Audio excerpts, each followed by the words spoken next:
তো hello students, welcome to Bibhas one educational foundation.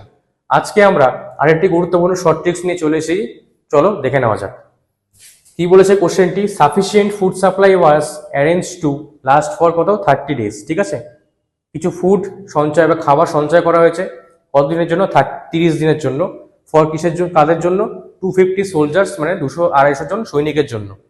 তারপরে কি বলছে, if 50 soldiers did not attend the camp, যদি 50 জন সৈনিক ক্যাম্পে যোগদান না করে তাহলে for how many extra days will the food supply last, কত এক্সট্রা দিন পর্যন্ত ওই খাবার যে সঞ্চয় করা হয়েছিল সেটা লাস্ট করবে, মানে থাকবে। ঠিক আছে, এই কোশ্চেনটি আরআরবি জেই 2019-এ এসেছিল।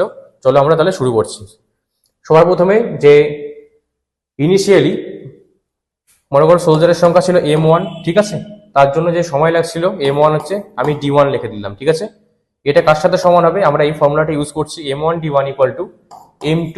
এটা হচ্ছে জয়নিং, 50 জন জয়নিং করেনি সেটা, তার জন্য M2 পাচ্ছি আমরা সোলজারের সংখ্যা, অ্যান্ড D2 আমরা করছি। এটা আমাদের বের করতে হবে, D2 মানে কত দিনের জন্য লাস্ট করছে। ঠিক আছে, M1 D1 = M2 D2। M1 মানে M1 এর ভ্যালু কত আছে?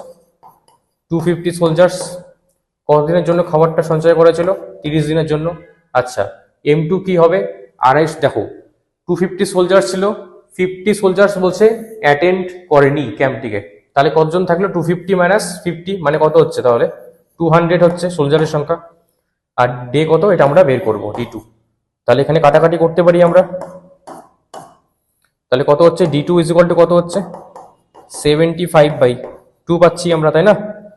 3 দুগুণে 6, 1 15, 7 দুগুণে 14, 5 দুগুণে 37.5। তাহলে কতদিনের জন্য? 37.5 ডেজ এক্সট্রা আসছে, মানে ডেজ আমরা পাচ্ছি। এবার দেখো কত এক্সট্রা দিনের জন্য খাবারটা সঞ্চয় থাকবে। তাহলে 30 দিনের জন্য বলা হয়েছিল ফার্স্টে, আমি পেলাম 37.5। তাহলে কি করবো আমরা? এক্সট্রা কত পাচ্ছি আমরা? 37.5 মাইনাস কি করছি আমরা? 30 করে দিচ্ছি, তাহলে কত পাচ্ছি এক্সট্রা? 7.5 এত ডেজ। তার মানে আমাদের কারেক্ট অ্যান্সার কত হবে? Option number D. Option number D হবে আমাদের কারেক্ট অ্যান্সার। বোঝা গেল? আমি স্টেপ বাই স্টেপ করে দেখাচ্ছি। এইরকমই নতুন নতুন আরো শর্ট ট্রিক্স জানতে হলে আমাদের চ্যানেলটিকে লাইক, সাবস্ক্রাইব অ্যান্ড শেয়ার করতে হবে। Thank you.